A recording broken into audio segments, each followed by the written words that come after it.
David Blistein and Ken Burns met each other back in 1971 when David was at Amherst College and Ken was at Hampshire College. Right so far. You were. Believe me. According to informed sources, That was me. according to my informed sources, they both looked about 12 years old. I wasn't really born. And they had hair probably about, No, right. Yeah, that's about right. right? Maybe longer. They were considered incorrigible wise asses by their friends, and I have done my research. It was one-upsmanship at first sight.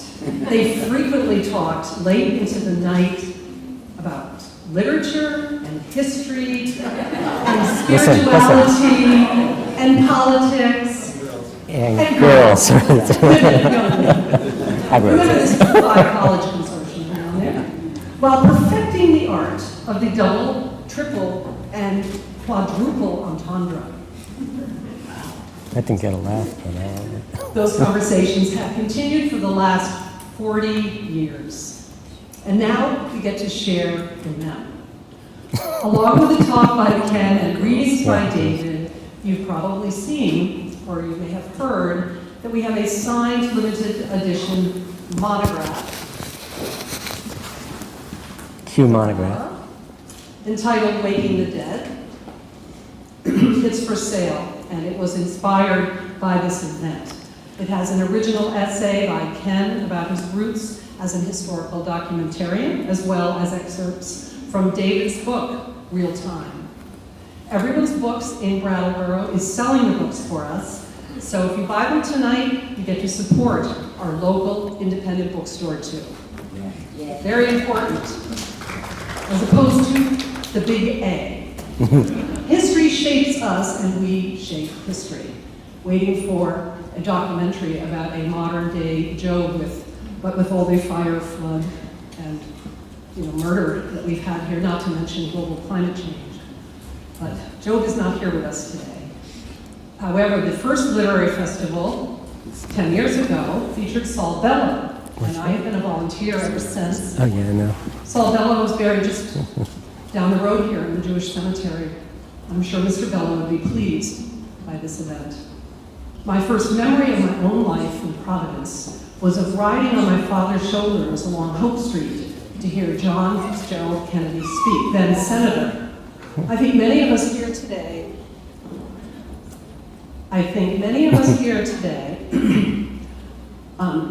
have Ken Burns to thank for rekindling a love of history.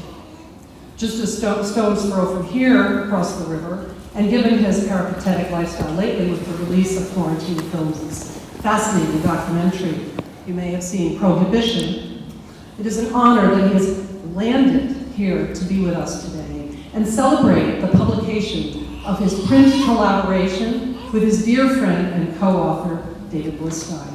Friends, Romans, Brattleborians, and countrymen and women, Ken Burns and David Blistein.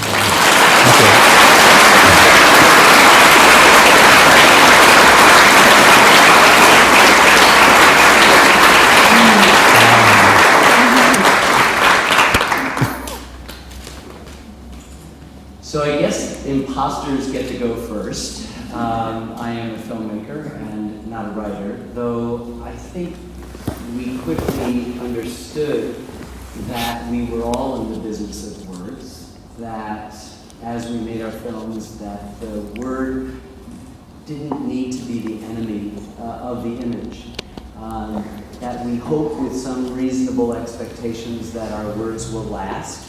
But alas, especially today, our words often evaporate, their precision blunted by neglect, their insight diminished by the sheer volume of their ever-increasing brethren, and their force diluted by ancient animosities that seem to set one group against the other.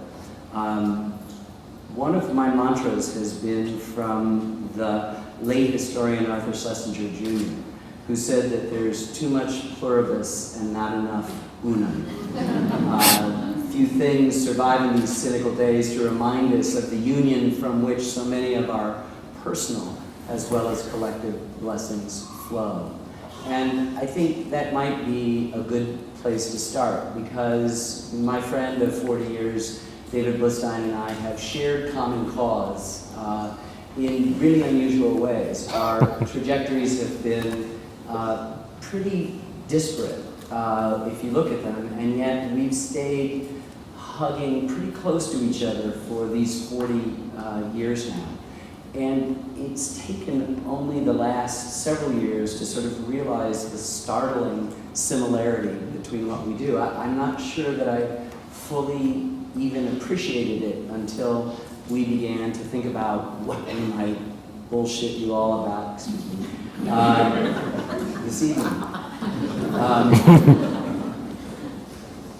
I'm interested in listening to the voices of history, to find out what messages the past can reveal to us. And I'm interested in the power of that past as it might influence who we are now and where we may be going. And it is interested in listening to the power of voices that are not just the old top-down version of our past, which would try to convince us that, in the case of us here, American history is purely the study of presidential administrations punctuated by wars, and not just those voices that have recently entered our studies that seem to suggest that American history, in this case, is just merely a catalog of white European crimes. I've been interested in listening to the voices of a true, honest, complicated past that's top-down and bottom-up, that's unafraid of controversy and tragedy, but equally drawn to those stories and moments and voices that suggest an abiding faith in the human spirit, and particularly the unique role this sometimes remarkable and more often than not dysfunctional republic seems to play in the positive progress of mankind. That, quite simply, has been my creed, my mantra, the lens through which I have tried to see our histories, to share our stories over the last 35 years. This has been born out of a very complicated stew of events in my life, but it's clear that as I step back, I've kind of made the same film over and over again. One thing acknowledges that we learn very much. I've just been off the road, as Dee Dee suggested, around the country talking about our film on Prohibition. And I got familiar with Ecclesiastes 1:9. What has been will be done again. What has been done will be done again. There's nothing new under the sun. We like to say in historical circles that there are cycles of history. I don't believe that's the case. We like to,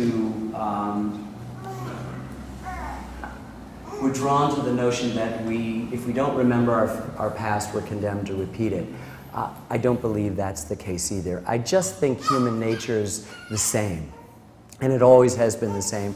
So we found out in a startling and very direct and visceral way that our story of Prohibition was the story of single-issue political groups and campaigns that metastasize with horrible unintended consequences, that it was the story of the demonization of recent immigrants to the United States, and as always African Americans, that it was the story of the loss of civil discourse in our political climate. It was smear campaigns during presidential election cycles. It was a whole group of people who felt like they'd lost control of the country and wanted to take it back, and they would do it any way they could with a kind of moral certainty that blunted their ability to see things. There was nothing new under the sun. And that we like to, in our view at history, deal with it only on sort of political or social or military levels, even when we're supposedly supporting a bottom-up version. That is to say, that we neglect a more complex psychological reality to history, that when we parse these dialectics, we see that we are greedy and generous, that we are sincere and hypocritical, that we are prurient and Puritan that we are Saturday night and Sunday morning. And we like to say that it's always the other group, but in fact, what you quickly understand, if you're honest, is that these things happen within us, and we are all of those different things. And the obvious is the evangelical preacher railing against this modern sin committed by people who all of a sudden, oops, shares that same appetite, inclination, orientation. But it goes much deeper than that. And I think what we've tried to do in the films we made, and it's very much a we, not the we of me right here that is David, but you fired me. But yeah, I fired him. Yeah, but that's another story. But the extraordinarily collaborative medium that I work in requires lots of really talented people. That what we're drawn to is trying to figure out some way to affect those complications, to tolerate that undertow, to celebrate in some ways contradiction. It is our great poet Walt Whitman that says, "Do I contradict myself? I contradict myself." And I think too often, particularly in times when politics seems to determine everything, and politics is always about a dialectic, red state or blue state, young or old, black or white, gay or straight, north or south, east or west, male or female, until we think we've got everybody pinned down and mapped out, when in fact we usually have nothing. That when we have struggled in our films to tolerate that contradiction and that undertow, we have been drawn to the complexity and the dimensions within individual lives. It's not to say, as some historians do, that history is biography. The great English historian Thomas Carlyle said that, but it does suggest that biography, the arc of human lives, might contain in them at least the structural components of a way to relate to the telling of stories. And I sort of have to stop for one moment there and just sort of define some things. It's all chaos, and we attempt to superimpose over that chaos some sort of meaning.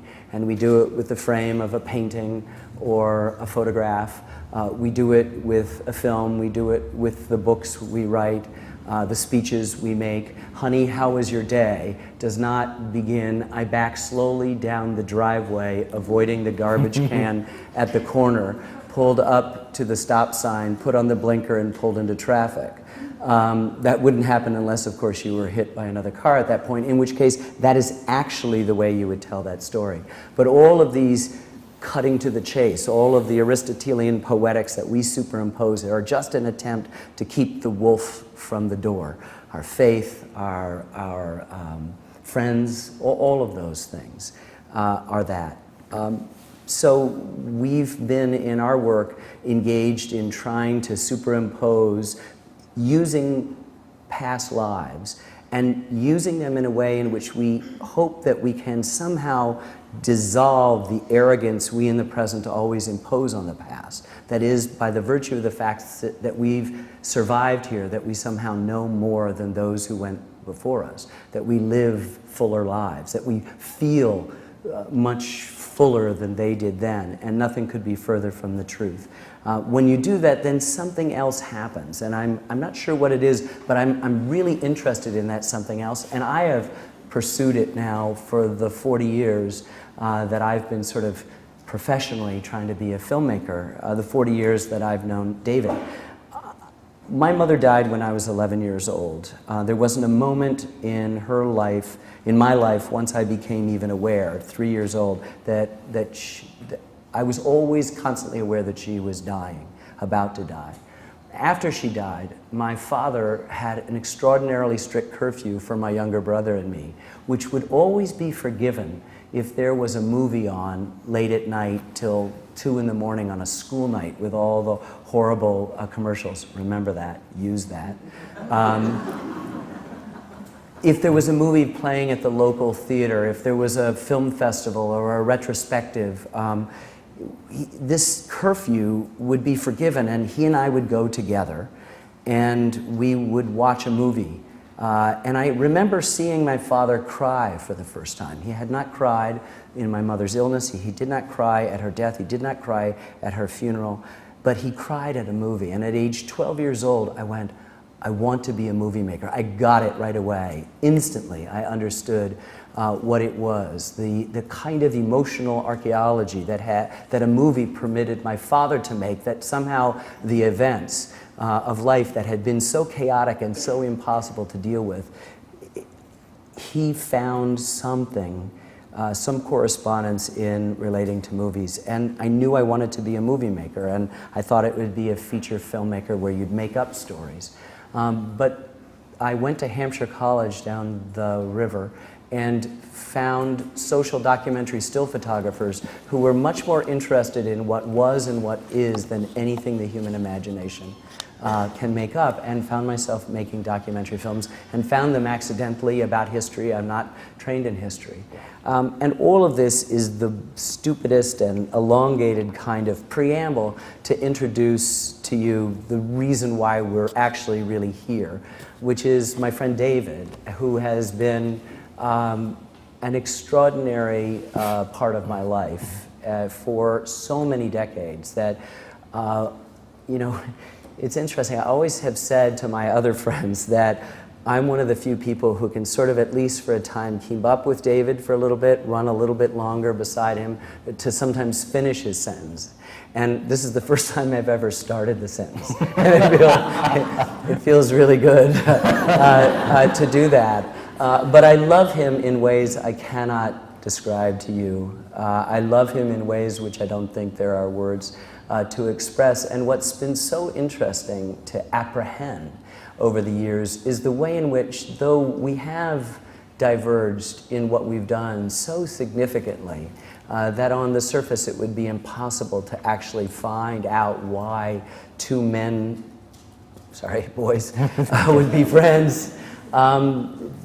It is really the case, and we support each other in ways that we're not, it's very hard to describe and articulate. What's been really exciting is to see the way in which David's own work has begun to, in the same way that I thought I was engaged in, reach into the past to find some meaning that might be helpful to the present. When I was 40 years old, struggling with sort of whatever Saturn return or some issue of my own life, I remember telling a friend that I could never remember the date April 28th, the day that my mother died. I could be aware of it approaching, I could be aware of it receding, but I could never be present at that date. And the friend said, "Oh, I bet you blew out your birthday candles wishing that she would come back." And I would say, "Yeah, how did you know?" And I went to another friend who happened to be a psychologist, and I said, "I seem to be keeping my mother alive," because the first person had said, "This is the magical wishful thinking." And I said, "I seem to be keeping my mother alive." And he said, "Well, what do you think you do for a living? You wake the dead. You make Abraham Lincoln and Jackie Robinson and Louis Armstrong come alive. Who do you think you're really trying to wake up?" And gave me a set of work to do on myself, which I think in lots of ways I've at least stumbled upon a beginning of that. But it's so interesting that my best friend spends a good deal of his artistic attention as I spend a good deal of my artistic attention in a different but also the same field. In the beginning is the word, and what I do as well, waking the dead. David Blistein. Cool. You don't get to hug and kiss? Mira, I'm just picking up your microphone. No, thank you. How many do I have? Two. I only have one. So why do I have so many? Hi, thank you. Does this work? This does work. He has like one microphone on my left, one on my right. Gemini. So I hope you can hear me. First, I want to thank Dee Dee. Where'd Dee Dee go? Dee Dee is, hi Dee Dee. She can't bear to watch. Dee Dee is 2 degrees of separation in Brattleboro. No 6 degrees. You know someone, she knows Dee Dee. My other phrase is she's the whirling dervish of Brattleboro. Design, PR, event planning. How am I doing? and good work. She did this whole thing from 6 months ago, and she said, "You're going to be in the literary festival."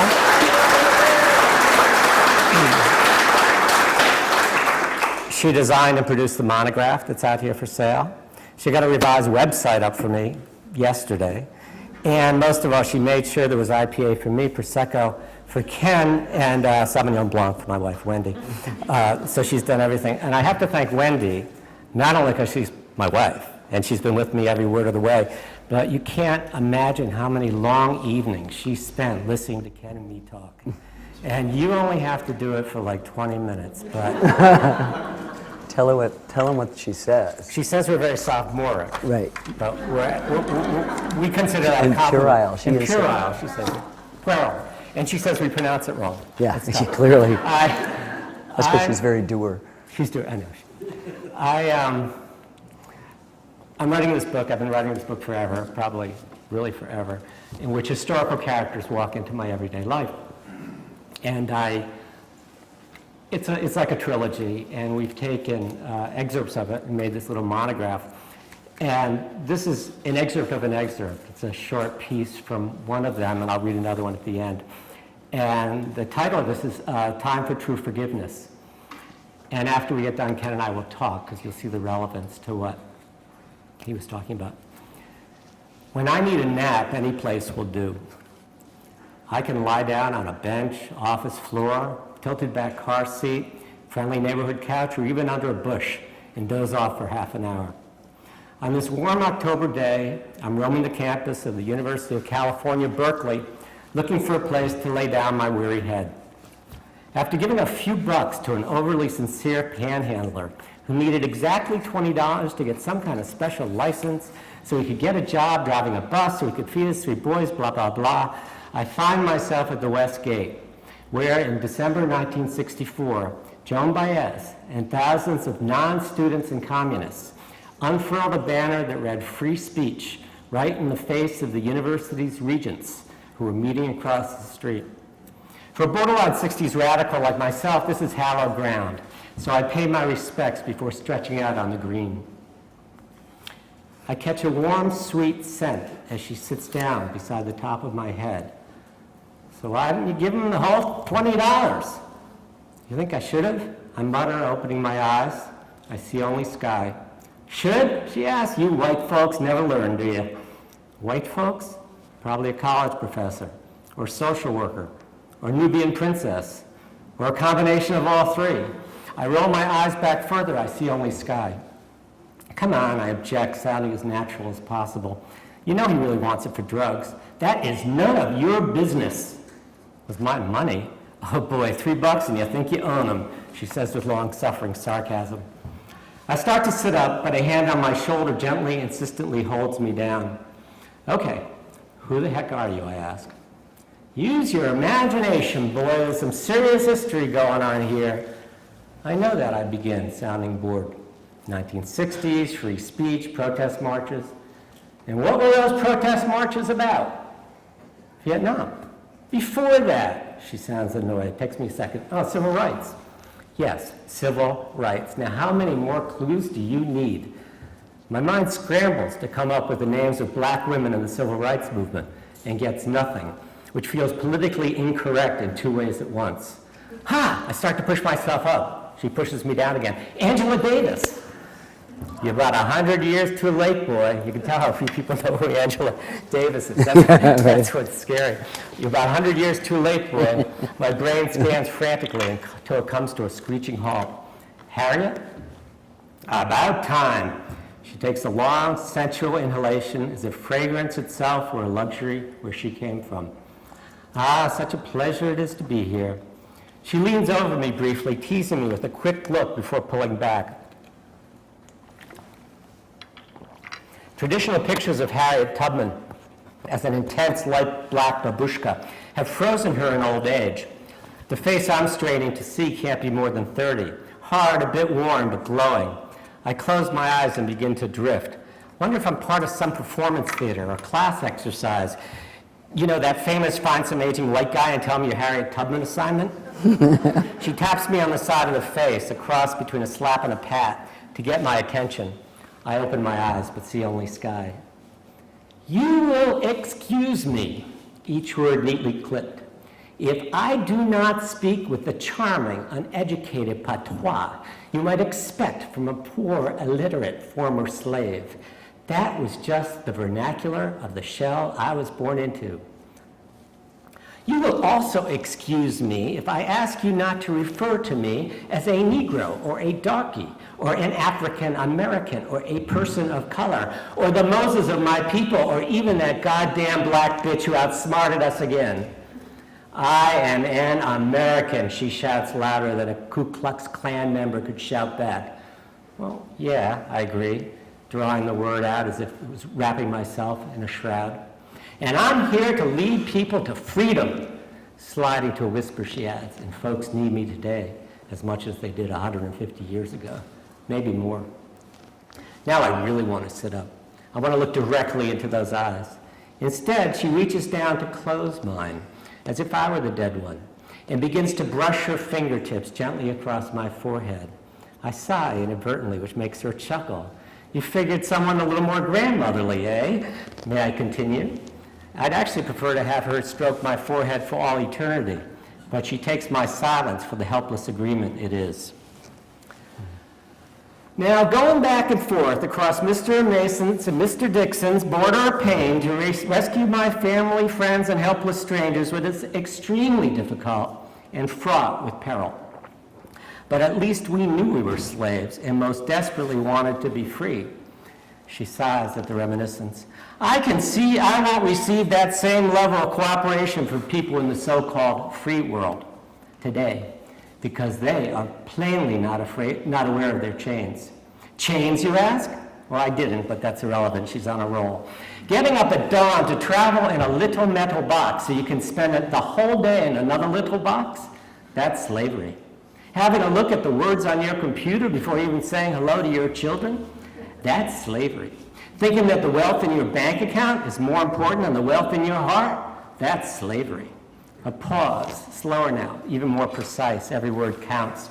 Hating other people is the most insidious form of slavery of all.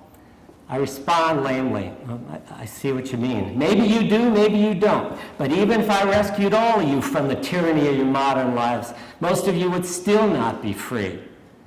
Because, I ask slowly, how can you be free if you're still enslaved by notions of black and white, rich and poor, smart and dumb? How can you be free if you're still provoked to anger or jealousy or meanness of spirit? How can you be free until you understand that the other is doing exactly what they need to be doing and has just as much right to do so as you do? You want us to be more forgiving, I shoot back? Get in line. Your forgiveness is usually a selfish act. One sentence and she's back on top. Because you expect something in return, she explains. You don't realize that the person you're forgiving you is giving you the greatest gift.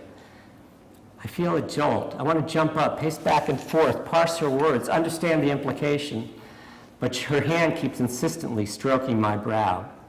She now begins to speak as much to the heavens as to me. Mr. Edward Brodess, into whose servitude I was born, had me working as soon as I could walk. His wife sent me off at age 5 to care for other children. When those babies cried, it's me they'd whip. She pauses. I hold my breath. Where's she going with this? To him and her, I am eternally grateful because they helped me fulfill my life's mission. I love those people. May they forgive me for any weakness I showed in walking the path they set before me. Whoa, I think. Talk about revisionist history. But she's not done. Countless slave catchers caused me more trouble in a day than most of you experience an entire lifetime. To them, I'm eternally grateful because they helped me fulfill my life's mission. I love those men. May they forgive me for any weakness I showed in walking the path they set before me. I risked my life to come back to Maryland and get my husband to join me, but that son of a bitch preferred to stay with his new young wife and children, and to him I am eternally grateful because he helped me fulfill my life's mission. I love that man. May he forgive me for any weakness I showed in walking the path he set before me. She has me. I spent 40 years trying to understand and experience enlightenment, compassion, ancient wisdom, and countless other ideals, only to have this long-dead, quote, illiterate woman from Maryland blow open the doors to unconditional love so wide you could drive a truck filled with all the judgments and self-righteousness on earth right through it with room to spare. Tears start rolling down my face and continue rolling as Harriet speaks. Folks think this melting pot is just some pretty idea. Well, it's high and mighty time they understood in their very bones that the only way we're all going to be free is if we stir that pot with such a righteous fervor that we begin to accept and love each other for our differences instead of hating others for them. Maybe those so-called founding fathers were just being philosophical when they dreamed up that e pluribus unum thing, but Harriet never settles for more words, because you and me, boy, we're one. I'm not talking I love you, I'm talking I am you. I am your skin, I am your breath, I am your beating heart, I am your hopes and fears, I am your thoughts. Practice, boy, practice. This is the way out of the darkness. This is the path to freedom. The campus bell rings 4 o'clock. I take a deep breath, roll over, push myself up, and swing my legs over the side, and then turn on my knees towards her. But she's already blended into a swarm of students, more colors than she would ever dreamed of in one place. Deep African black, soft brown Latino, flawless Asian pale, and the many shades of white, moving with the mesmerizing chaos of crowds. I focus on one of the students. I am you. Another. I am you. Another. I am you. Walking to the subway, I am you. On the streets of San Francisco, I am you. At dinner that evening, I am you. Wherever I look, whomever I see, I am you. But before the night is over, I'll only have the words bereft of spirit, and that's a loss I refuse to endure. I think I'll borrow this. Are we going to talk? We're going to talk, right? Okay.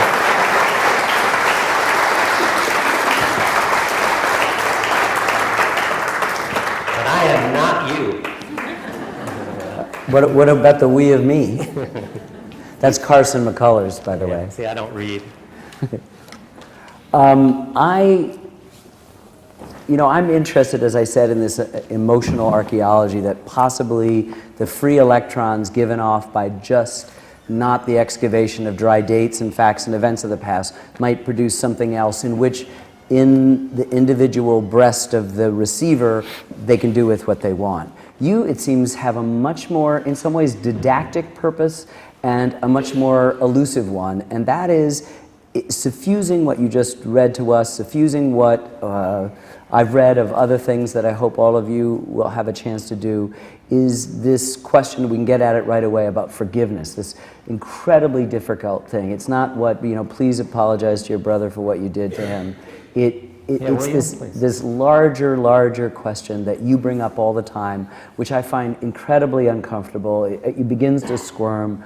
The notion that the people who have wronged me the most are to be profoundly thanked, the people that have disrupted my life in a negative way seem to be. Can you talk about this idea of forgiveness? Because I think it exists for most of us on that pedestrian level. We see sometimes in Mandala's Truth and Reconciliation moments where the real power of confession, but you're talking about something else altogether. And it seems to be, at least I could hear buried in what that was, just a sense of an in order to sentence, something that begins in order to create it, in order to bring peace, in order to resolve, in order to grow, in order to something like that.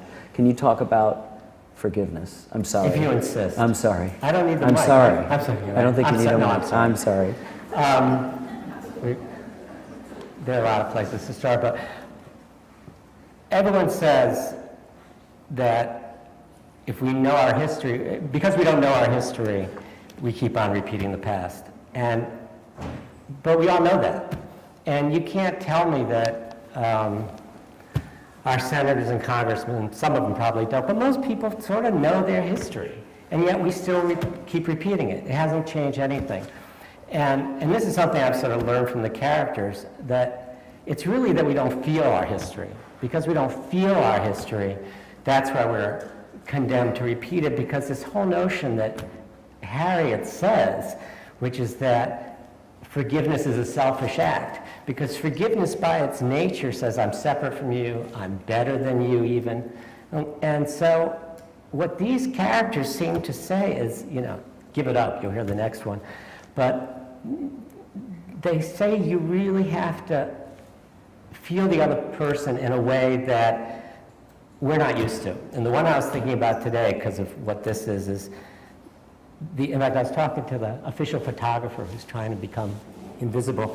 But the iconic picture of our generation is Kent State. It's the girl on her knees and the guy dead. Now, we hear tin soldiers and Nixon's coming, we're finally on our own. We see that picture and we are right there. We are in 1971? 70. Now, from Harriet's point of view, there was a kid that shot that bullet. And we say that we have to come together. We say we have to do this stuff. She's saying we have to feel what it's like to be an 18-year-old scared kid in Ohio that probably might never gone to college. I don't know if they know who he is, but she's saying if you don't feel the phrase you have, if you don't recognize the other in yourself, you can make all the deals in Congress you want. Let me hand it to you, Ken. Well, no, I want to ask two sort of baby parallel things. One, a larger question about what compels you to find the characters, who are the characters that you're finding helpful. And then I had said earlier that I thought that this idea of being condemned to repeat, that was ridiculous. And listening to you speak, I sort of realized that I'm not sure that human nature ever changes, that it's basically, what are we going to do with the set of human stuff we have? But implied in what you read, what you just said, is the notion that we can get better, that there might be some evolution. My emotional archaeology just assumes that there's a lot that's hidden that we keep from ourselves, that we wish to know, that there's something cathartic, or just by learning more and the dimensions and the complications, you can just deal with stuff. It wasn't implied that you would be able to move. But when you say condemned to repeat it, you really mean it. So what the implication of that is, where would we like to go? Where should we be going? And then my earlier part of the question is, who are these people that you meet? How do they come? How do you decide to meet them? Second first, and again, this is your phrase, the tyranny, I was thinking about this, the tyranny that the present puts on the past. You used that phrase. I was thinking today, it's the tyranny that the present puts on the future too, which is, sort of struck me, maybe it was one of those characters, that so we don't know where we're going. But we assume we do know where we're going. And we have all kinds of presumptions about how we're going. And we have all kinds of presumptions that, this is going to keep rolling around, and then we're going to have a depression, and that we don't know. And we're actually not really open, as it were, to finding out what that would be. And the thing about the characters is their whole trip is, I got to tell the rest of the story, and then I'm out of here. I don't care what you humans want to do.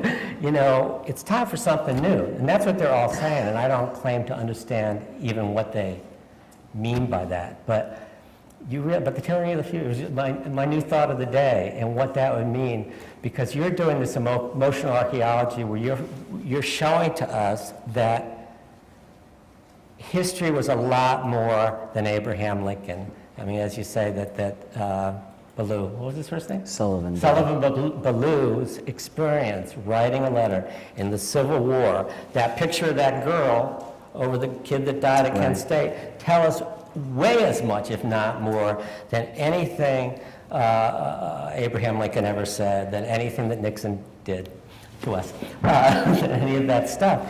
So that really opens the door. That's how you do it. Sometimes history seems like a film that got stuck, a projector that just got stuck, and you come and you brought all this stuff to it. I'm kind of saying that, or my characters are kind of saying that, catch up, then we'll go to something new.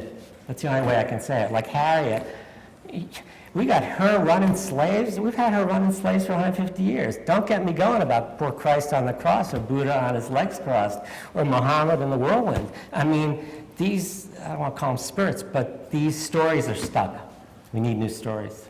So how do you pick the characters, or how do they pick you? People ask me, how do I choose the films that I'm doing? And I say, they choose me because there's elements of story that are just irresistible. So how do your characters pick you, and what do you want to do with them collectively? And I think it's important to add that you don't pick characters that are uniformly good. That is to say, some of the most difficult for me passages are where I'm confronted with someone who has what we would consider historical crimes, and there is a kind of equal, to it. I know. So first, I think people want to know what this relationship is to the characters. I mean, I can, as you know, go on ad nauseum about Abraham Lincoln or somebody like that. But talk about. I think first of all, it's fiction. I write fiction, and I often think if I had a longer attention span, I would just settle down and write a historical novel about Harriet Tubman. Instead, I realized at some point that I like history. I've always read history more than literature or just about anything else except for cheap mysteries. And I'd find that I'd be reading history and it would be about a major player, and sometimes it'd be the major player and you get like a little jolt. And I think this actually happens to everyone. And I would love to do this in school someday because we have these affinities for these people. Yeah.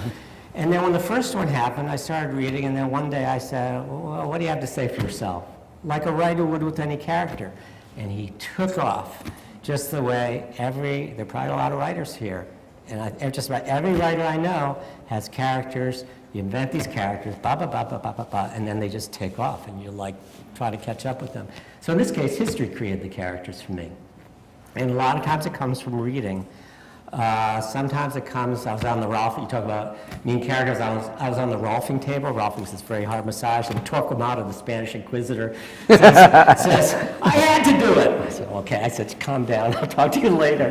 And he told his side of the story, that his reality depended on getting rid of those Jews, just as much as ours depends on having a drink in 20 minutes. I mean, that was his whole reality, and that was telling another side of the story. Does that answer your question, Mr. Burns? No, of course it never does. It raises many, many, many more. So, I was startled. Can I talk about Abraham Lincoln for a second? If you have to. I was startled by the fact. So he's so tired of that speech. I know. He has to get that speech one more time. He's done it. I was always surprised that when you got to know a historical Lincoln that was more accurate than the sort of hagiography, the sort of celebration, the deification of Lincoln, that we always make him so much better than he actually was. And it always really troubled me what that was, until I understood that the difference, and I think you were getting at it in one part, the difference between how he actually was, and how can you say that? That's a relative figure, but what you could average out from all the different histories and things that we know, and scholarly studies and photographs, and how we've treated him. Gore Vidal set out to attack Lincoln in a negative novel and couldn't do it, and ended up adding to the stack of hagiography that these people become greater than the sum of their parts, the thing that makes you stick up and sort of sit up straight when you bump into them.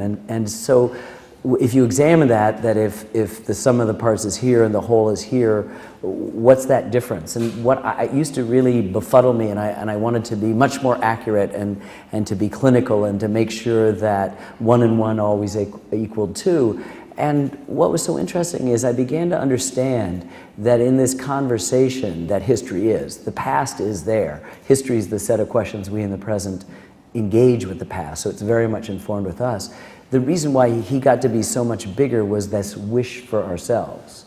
And so I guess what's the collective wish all of the noise and the free electrons, that everyone here, 1 and 1, you always want it to be 3. That's what we're here for. That's why we go to literary festivals. That's why we write books. That's why we make films. It's because that's why the relationships we care about. If faith is a part of our life, art, this building is dedicated to 1 and 1 equaling 3, and yet we spend almost all of our lives trying to desperately prove, no, it's 1 and 1 is 2. I'm absolutely certain that 1 and 1 is 2. So collectively, what's the 3 of these characters? I think it's what she says. I hate to get in. Obama, what will he be like in 100 years? We're all, I'm going to use a royal we. A lot of people are upset with him because they voted for him. Can you imagine what it was like to have voted for Abe Lincoln? Yeah. Oh my God, the country was in civil war. What's the guy doing? Yeah. So at the same time, I think it's the same thing. As long as we're repeating history because we're defending oppositions. I mean, you just said the same thing. We hold tight to our oppositions. We don't sit there and think. That's why this thing of hers, I still go back to. I mean, I've done this a lot, and of all of them that have taken off, Harriet, I'm thinking, whoa, where did this come from? Because she said, that's the way out, boy. That's the way to freedom. And yet, you're right, I'm walking out saying, I'm you. And it is kind of a powerful experience that lasts about 5 or 10 seconds. Especially if it's a really handsome guy who's about 35. Oh, I'm you. Okay, fine, Yeah. Let me go from there. But I'd love to give an easier answer, but she just throws down the gauntlet, and I can't. I think if you talk about the other characters, they're a little more parochial in a way. I mean, one of my favorites is I was up at most people here have been to the Met, and upstairs, I think it's straight upstairs, it's the European painting wing, and all these Rubens in there. And I'm standing in front of these Rubens, and I'm trying to appreciate art, and this voice says, not a whole lot of life there, is there? And then I go into there's a special exhibit of Rubens' drawings. He says, this is more like it. And then it goes out and on tour at the Crayola Crayon Factory together, and he is just thrilled. Right. So some of them are just trying to move through the parochialisms of their own life to realize that what was at the base of him was creativity. It wasn't like certain temperas, but... So talk a little bit about... Should I say that again? No. Was there any logical thought in that? No, indeed. No, but logical? Wait, that wasn't part of... That's not part of the contract. Okay. There are no brown M&Ms. There's no... Yes, the New York Times crossword puzzle there, which scares me. But. Talk about your process. Process. The characters. Is it reading that brings you to that sit up straight and then the characters take over? Is it reading and then being in life and bumping into something and then the character seems more present, their experience, their voice more contemporary? What's the process? Without pulling back the curtain too much, I mean, I was on that park bench. It was actually a bench. And this in the full version, this panhandler did come up to me, and I did think about Harriet Tubman there, and yet who knows when I wrote the words. I mean, at one point, Joey is here, this wonderful guy who passed away a year ago named Al Morgan, who was a novelist, and you knew, and a producer, and I'd show him stuff. I'd go down, and he'd give me a bourbon, and we'd sit there, and he would have had read my stuff, and he said, "This book needs a plinth." And I said, "What's a plinth?" He said, he goes to Amherst College. It was like channeling my dad or something. And he went to Amherst College, he doesn't know what a plinth is. I said, well, whatever. And he finally explained a plinth is the base of a column. And I said, oh, so I need a plinth. Yeah, I need a plinth. So he says, you're the plinth. Yeah. And that was a powerful moment for me, because then I sort of let myself relate to them. It was no longer, okay, I'm here, you're the characters. That's when I started, I don't know if that answers your question. No, so that you were saying that up to that point, these were sort of beads on a necklace, and Exactly. What the plinth needed was something that would unify. Exactly. So it needed a story. It had to have a story, because otherwise it was kind of... Al wasn't the only one. There were various people that read it and said, well, these are great, but there's no there there. Mm-hmm. And I had to end up being the there. So they were great insofar as they were provocative and compelling evocations of historical figures who also challenged assumptions that we had, but needed to be united in some poetic dynamic, that is to say, a story. Well, it's to make it, I mean, that really does make it more readable. And they want those experiences too. But then they start to get together, and that's when the fun really starts. I'll tell you about Marilyn Monroe someday. Yeah, I can't wait. How are we doing, Dee Dee, as far as time? Should we take questions? Where are we at? Where's the boss? Is she taking a nap? No, she's already having a drink, probably. She's having a drink? Well, we do have a wonderful bar and food from Carrie's Under across there. I can't. I think it'd be great to do a couple of questions and then Because I got a reading still. short. Very short, right? yep.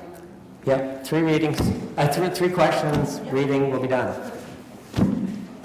Thanks for being here and sharing your friendship. Thank and you. I feel kind of left out because I want to dive into your. No, you don't. Could I just say, look, just talk, Yeah, we talked about like Not to mention Emily, all who's the over there. women in our life particularly are like, they just like us individually, but when we're together, there's a kind of feeling left out thing that happens. I don't know what it is. Well, I wanted to echo the idea that history repeats itself. I write a lot about my family and I see uncanny repetitions. Ages, getting pregnant, alcoholic, doctor, all these repetitions. But I see each generation taking it a little bit further with consciousness, with awareness, with healing. So I see it getting better and better, even though it's the same pattern. And even with thinking about demonstrations, thinking about Occupy Wall Street, the idea that there wasn't an agenda, there wasn't a specific demand, to me that was kind of opening up what you were talking about letting something new emerge. So I just wondered about whether either of you see that also. I don't feel as sanguine as you do about a kind of successive progression, a kind of evolution. I think that David's saying it's possible if we actually learn the lessons of the past. I'm saying here's some interesting people, maybe just their lives, ordinary, so-called ordinary or extraordinary, do something and perhaps do make it better. But I mean, this is, you know, these are really horrific times. People are doing really horrible things all around the country. We're working on a film about Vietnam right now. And it was interesting when you were talking about Kent State, is that I did an interview day before yesterday with an Army grunt who was wounded, and he described Kent State as this powerful act of forgiveness for him, of having to understand that it wasn't just her, Wow. but who the National Guardsman, and he even said he was probably 19 years old like her, and that. I'm just not sure. I mean, I see that in my own family, and I hope that I've done a better job with my kids than my dad did with his, and that his dad did with my dad, you know? But I just don't quite buy into it. And she brought up the Tea Party, sort of, which you said, do I have to bring up the Tea Party? You have to bring up the Tea Party, Right. unless, I mean, when I first heard about Occupy Wall Street, I said, okay, let's make sure all those people are dressed really nicely and smile so that the Tea Party could see them in themselves. The Tea Party's convinced themselves that the Wall Street protest, they can't see them. Am I saying, I got my pronouns, but I think everyone gets the point. And so when I first saw, and they do an amazing job of picking on radio, on right-wing talk radio, they get some kid to say, oh no, I'm here because everyone else is here. You know, I mean, that's what they do. I mean, and it's such an opportunity because they are the 99%. They might be the 99.9%, but we've been fooled into thinking that I'm not you. So I don't know if that helps. Thanks. Yep. I wanted to hear a little more about this concept of things don't really change. First of all, it seems to me like there are new things happening right now with the environmental crisis and the globalization and communication, all that stuff. It really seems like a jump into something different. And the other aspect of that question, which is another aspect, is that don't we change as we learn and grow, and doesn't that contribute to humanity's evolution? I mean, don't some of us, hopefully? Yeah, and I Ken and I haven't. We have no experience of this, so we can. Well, the thing is, the question about history repeating itself, was it actually Haven't we changed? Weren't there things going on with environmental awareness and other things that suggest change? And didn't, conversely, we also, don't we get better, at least some of us? I don't think history repeats itself.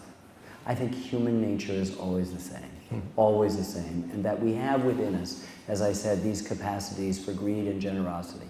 And yes, some people do learn, some movements happen. I made a film 25 years ago on Huey Long. He was railing against chain stores. That was changing the flavor of the South, among a number of other things. He was a populist. He didn't like Walmarts. Do you know what I'm saying? So I'm not so sure. We look at ourselves, this is the arrogance that we have. That we say, because we are thinking differently about these things, and we're not, that therefore there must be something special about us, and there is.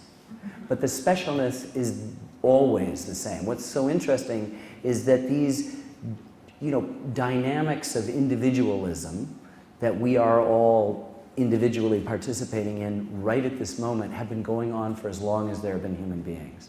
And that they have had this complexity to them.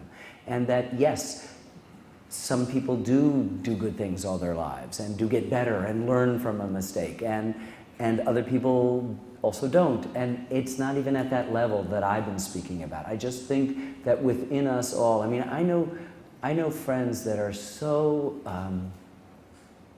politically perfect. I wasn't going to say correct because that's a pejorative, but just are always right about everything. And they are among the most, but not, I don't even want to categorize. The person I'm thinking of is parsimonious, doesn't, pick up the check, doesn't do all of that, and all of the things that we do, that we say. You are hardly politically correct. You are hardly politically correct. But I'm just saying that you have a really great wish. You have a really great wish. And I don't think it should be distracted by either the notion that history repeats itself or that it doesn't, I'm saying, because I'm also saying it is. If human nature is the same, we human beings are going to just be doing the same old stuff we always do, which is be good and be bad and get better and get worse and do it within and between each other. And that's what he's saying too, but he's also saying that these characters that he's aggregating can point in a direction of how that change that you think is happening or want to happen could happen. Is that fair? I'll let you have that one. Okay. Okay, that's one for him. One more? Yeah? Yes? I just want to voice the observation I made of the subject you're talking about, and then I do the beautiful glass flowers and the zinnias and dahlias and the pumpkins. And I think it's quite simple. Flowers just grow and blossom, and they have been since they were created. We've been sitting here looking in the other direction. We don't see any flowers. We see human beings growing and flowering and blossoming. And so we completely, without having the benefit of your view, agree completely.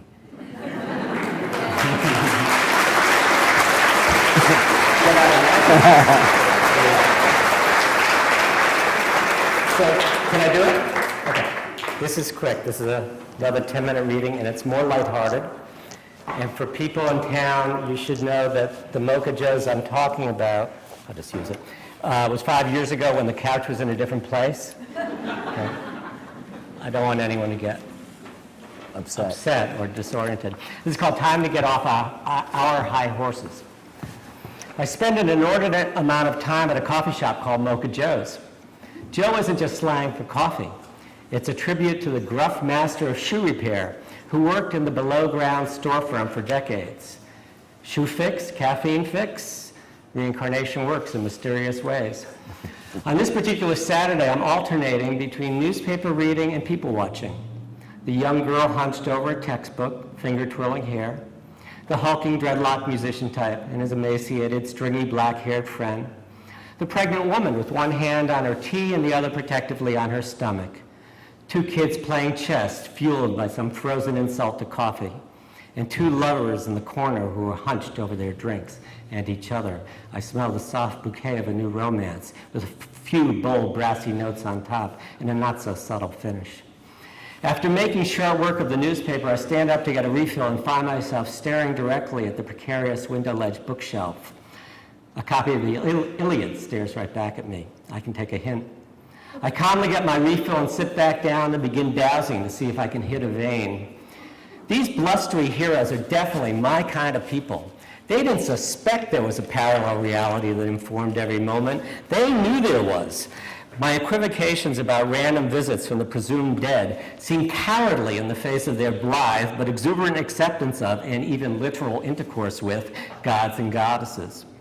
While trying to figure out which deities were conspiring with the Trojans and which were working with the Greeks and why they kept switching sides, I look up to see a gangly figure looming above me.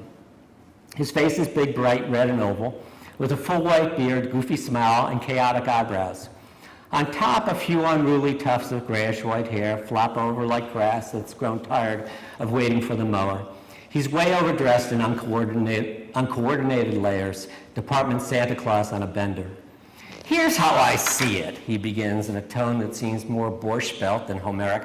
"A guy decides to go into battle. It could be anywhere, an office, a classroom, a stadium, or in Agamemnon's case, a well-walled city that's on the other side of a treacherous sea. As he leaves, he says to his wife, "See you when I get back." I hold up a book to slow him down. "We're talking Trojan War?" He laughs heartily. "You know some other Agamemnon?" The way he raises those eyebrows implies there might be more than one answer to that question. Our hero's goal is to build a business, earn a degree, win a medal of some sort, or take back what's rightfully his. In Agamemnon's case, his sister-in-law Helen, who's either run off with another man or been kidnapped. You never know with women, especially when she happens to be the most beautiful woman on earth. "So I've heard," I say slowly, but he brushes aside my comment because he's talking and I'm listening. "It might take years for our businessman, scholar, Olympian, or warrior to achieve his goal. In Agamemnon's case, 10 years. In the process, he may feel forced by the fates to do unforgivable things. Embezzle funds, cheat on exams, use performance-enhancing drugs. Or in Agamemnon's case, he raises his voice and beams, sacrifice his own daughter." The pregnant woman who's managed to ignore him until now looks up askance. "Different times," I say quietly, thinking maybe he'll talk softer. "Perhaps not as different as you think," he insinuates, oblivious to my hint. As he grows older, our hero's power may be challenged by young Turks, hotshot entrepreneurs, know-it-all academics, up-and-coming sports stars. In Agamemnon's case, a young Greek, Achilles by name, who threatens his leadership when Agamemnon insists. Said brave Achilles hands over his girlfriend. My friend puts his hand on his heart and gasps and gulps a few breaths. Don't know how the old bard kept it up or kept it straight. "You with me here?" "Excuse me," I blurt out, wondering if they have defibrillators at coffee shops. "Would you like to sit down maybe and join me?" He nods and grabs an empty ironwork chair that unfortunately is attached to the pregnant woman's table. They used to be at Mocha Joe's, if you remember, they were attached. He looks at her in the chair briefly as if deciding whether to rip the contraption apart and/or do a cesarean. To our mutual relief, he just shrugs, throws himself on the other end of the couch, and dives back in. Now, according to legend, there's a devious glint in our eye, our main man Agamemnon led his homesick troops to victory, thanks to a very clever ruse involving a rather large wooden horse. He grabs the book out of my hand and tosses it on the couch. "But don't believe everything you read." "I tend not to," I say slowly. I feel like I'm hovering between two equally tenuous worlds and see no reason to commit to either. Throwing his legs up and over the coffee table, my new friend continues. Eventually, Agamemnon returns, though the trip lasts a little longer than he expects, something to do with the winds. He comes home a changed man, new ideas for the kingdom, new lines of maturity on his face, a new swagger in his step, plus a new mistress, a woman who loves him not but sees his fate, but unfortunately no one ever believes such a Cassandra. He sits back on the couch and puts his hands behind his head, smiling, just an old man reminiscing about the good old days. Our hero's wife won't forgive him for staying so late at the office. Maybe she demands a separation, a divorce, or in Agamemnon's case, just plots with her new lover and kills him, making not an end, but simply a new beginning to the cyclical family feud, since she will in turn be killed by their son. As I'm trying to process this twisted plot, he pulls his legs off the table and twists towards me like he's going to go for my throat. Does this saga sound at all familiar? Well, parts of it, I guess, I say weakly while involuntarily backing away and having flashbacks of high school Latin. He leans forward even further, his blazing brown eyes taking on a decidedly hyperthyroid bulge, breathing surprisingly sweet breath into my face. Don't you humans have any imagination? It's been 3,000 years and you're telling the same old stories? Money, sex, power, war, peace, right, wrong. Money, sex, power, war, peace, right, wrong. Shall I go on? You're kind of oversimplifying, I say. Actually, you're overcomplicating, he shoots back, borderline angry. He stands up and with a wild wave of his hands, he addresses the multitudes. Humans, I have 3 words for you. Get over yourselves. Everyone's trying pretty hard to ignore him by now. The only people who look up are the 2 kids playing chess. White has long hair that covers a third of his face, retro glasses, and a Rock Band t-shirt that he found at either a thrift shop or deep in his dad's closet. Black has a crew cut and wears a clean dress shirt and jeans. White has his arms crossed and is rocking back and forth, hugging himself as if for warmth, but actually trying to suppress a smirk. Black's finger rests hesitantly on his bishop. My friend stands up, walks over, and surveys the battlefield. He runs his fingers through his sparse white hair before looking at Black. Better to flee from death than feel its grip. Without missing a beat, he returns to the couch, picks up the copy of the Iliad again, and tosses it on top of the table where it skids off the newspapers and onto the floor, a fate he clearly feels it deserves. If you still think you can win wars with weapons, or women with riches, or hearts with fires and brimstones, I repeat, get over yourselves. I'm really not sure it's that simple, I say again. Look, his face softens a bit, eyeballs retreating back into their sockets, revealing little crinkles of a smile. The only reason your petty little grudges and desires keep gnawing at your hearts is that you insist on fueling them with bitter thoughts of how you were misunderstood and mistreated. Naturally, I think of how I've done exactly that, don't we all? Well, my friend, he says, demonstrating annoying clairvoyance, it's time to get off those high horses, I say again. He retreats within himself, blinking his eyes a few times, as if temporarily unsure of where he is. I hand him my coffee, and after looking at it rather curiously, he takes a sip. A broad smile spreads across his face. At last, my journey is almost over. He stands up and walks directly over to the chess table. Turning to Black, he says, "May I?" Before the kid can answer, he moves Black's knight and says to White, "Checkmate." "Hey, that's not fair," White objects.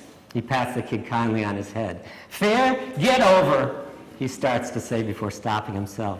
"Fair? You have to discuss that with the gods."